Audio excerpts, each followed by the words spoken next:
If you want to arc text, shapes, or images in Photopea, you're in the right place. In this video, I'll show you the easiest way to create an arc in Photopea, whether you're working with editable text or a regular image layer. This is a super useful effect for logos, banners, thumbnails, posters, and all kinds of social media graphics. And if this tutorial helps you out, make sure to hit like and subscribe for more Photopea tips and editing guides. Let's jump in.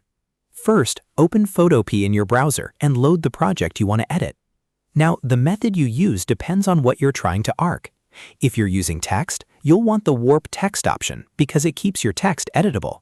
If you're using a shape, photo, or raster image, you'll use the Transform Warp method instead. Let's start with text because that's usually the most common.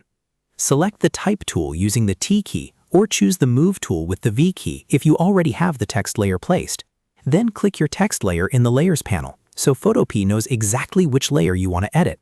Make sure the correct layer is highlighted because if the wrong layer is selected, the warp settings won't apply the way you expect. Once the text layer is selected, look up at the top options bar just below the main menu. You should see a warp button there. Click that button and Photopea will open a small warp dialog box. Inside that window, you'll see a style drop-down menu. Open it up and choose Arc.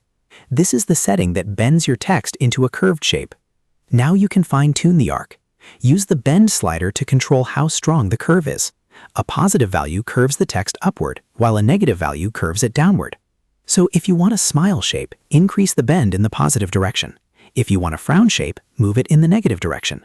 You can also adjust the horizontal and vertical distortion if you want to give the text a more stylized perspective look, but for most projects, the Bend setting is the main one you'll use. When the arc looks right, click OK to apply it. The best part is that your text remains editable. So if you need to change the wording later, you can still edit the layer without starting over. This makes the Warp Text method the smartest choice for titles, headings, and design elements that might need updates. Now let's move on to arcing shapes, photos, and other graphics. This method is better when you're working with an image layer or a shape that isn't live text. Start by clicking the layer in the Layers panel so it becomes active. Then go to the top menu and choose Edit, then Transform, then Warp. As soon as you do that, Photopea will place a warp grid over your object with control points you can use to reshape it. At the top options bar, find the Style dropdown. It may show Custom by default. Click it and change it to Arc. Once you do that, the object will begin to curve. Now drag the central handle on the grid up or down to increase or decrease the curve depth. This gives you control over how dramatic the arc looks, so you can make it subtle or bold depending on your design. When you're happy with the shape, press Enter on your keyboard or click the checkmark icon in the top options bar to confirm the transformation. That locks in the arc effect on the layer. A quick tip, if your result looks too extreme, undo it and try a smaller bend or curve amount. A subtle arc often looks more professional, especially in logos and thumbnail text.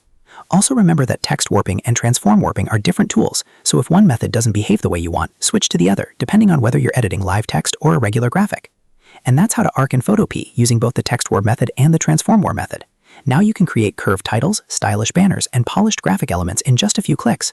If this video helped, please hit the like button, subscribe for more Photopea tutorials, and let me know in the comments what you'd like to learn next. Thanks for watching, and I'll see you in the next one.